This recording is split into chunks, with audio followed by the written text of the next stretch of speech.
था कि देश की संपत्ति पर पहला अधिकार मुसलमानों का है।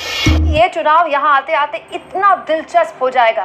क्या वाकई में अरविंद केजरीवाल की रिहाई के बाद 200 या 220 तक के लाले पड़ सकते हैं बीजेपी के लिए? ये सब कुछ मैं आपको विस्तार से बताने वाली हूँ। साथ में ये भी बताने वाली हूँ कि यूट्यूबर ध्रुव राठी, जिन्होंने शुरुआत से अरविंद केजरीवाल की गिरफ्तारी का विरोध किया, उन्होंने इस पूरे के पूरे मामले में क्या कहा है। अभी कुछ देर पहले ध्रुव राठी ने अरविंद केजरीवाल को जैसे ही अंतरिम जमानत मिली सुप्रीम कोर्ट से, उस मामले में दोस्तों ध्रुव राठी ने कहा, the tide has turned, a storm is coming, यानी कि ज्वार बदल गया है, तूफान आ रहा है।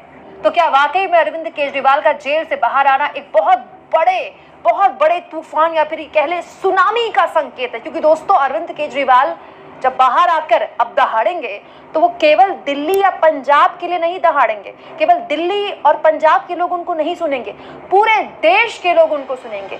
एक राष्ट्रीय हीरो के तौर पर, एक राष्ट्रीय नेता के तौर पर अरविंद केजरीवाल जिस तरह से आप उभरेंगे, यकीन मानिए मतलब प्रधानमंत्री मोदी ने कतई नहीं सोचा होगा कि बीच चुनाव में इतनी बड़ी मुसीबत बनकर अरविंद केजरीवाल उन पर बरस सकते हैं। अब आप सोचिए, अरविंद केजरीवाल जब पहली बार बाहर आएंगे तो वो क्या बोलेंगे। याद कीजिए, अरविंद केजरीवाल जिस तरह से लगातार जेल के अंदर रहकर कम्युनिकेट कर रहे हैं, लगातार वो लोगों से बात कर रहे हैं, अपनी चिट्ठियों के जरिए अपनी पत्नी से मैसेज पहुंचाकर उनकी पत्नी प्रेस कॉन्फ्रेंस कर रही हैं, उनके पार्टी के लोग लगातार उनकी फोटो के आगे जेल की सलाखें लगा रहे हैं, लोगों के जहन में बिठा रहे हैं कि देखिए कितना अत्याचार अरविंद केजरीवाल के साथ हुआ। और अब वही बातें अरविंद केजरीवाल खुद दोहराएंगे। यकीन मानिए, इंडिया गठबंधन के लिए इससे बड़ी राहत कोई हो नहीं सकती।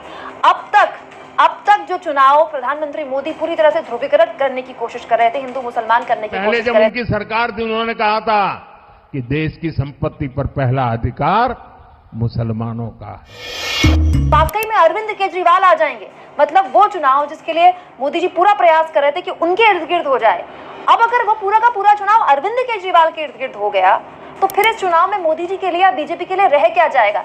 यहाँ पर मैं आपको फिर बता दूं दोस्तों, हमारे देश में एक राजनीति का एक बहुत ही अलग सा मिजाज कह लीजिए कि जेल से जो नेता बाहर आता है ना, वो बड़ा नेता बनकर उभरता है। उसके साथ जो लोगों की सिंपैथी होती है वो केवल कुछ राज्य के लोगों की नहीं होती है।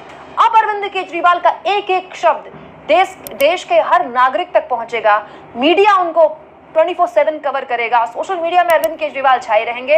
यानी आप कह सकते हैं कि घर बैठे अरविंद केजरीवाल को पहले गिरफ्तार करके और फिर सुप्रीम कोर्ट ने बेल देकर इतना बड़ा नेता बना दिया जितना अरविंद केजरीवाल को बनने में न जाने कितने साल लग जाते।